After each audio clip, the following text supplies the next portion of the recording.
ഈ പരാജയത്തെ സംബന്ധിച്ച് അതിനുണ്ടായ വിവിധ കാര്യങ്ങൾ, വിവിധ ഘടകങ്ങൾ എങ്ങനെയൊക്കെയാണ് പ്രവർത്തിച്ചിട്ടുള്ളത് എന്നത് സംബന്ധിച്ച്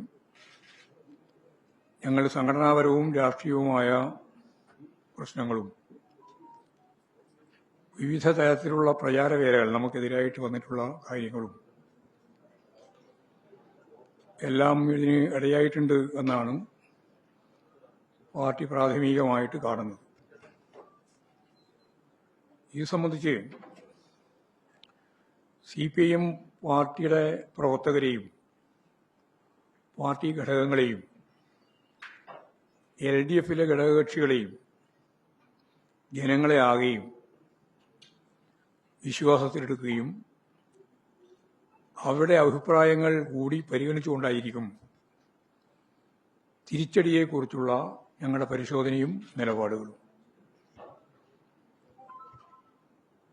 ഈ തെരഞ്ഞെടുപ്പിൽ LDFന് 37.6% വോട്ടാണ് ലഭിച്ചത്. അത് താരതമ്യേന കുറഞ്ഞ ശതമാനം വോട്ട് തന്നെയാണ്. എന്നാൽ കേരളത്തിന്റെ തെരഞ്ഞെടുപ്പ് ചരിത്രത്തിൽ 2019 35.1%, 2024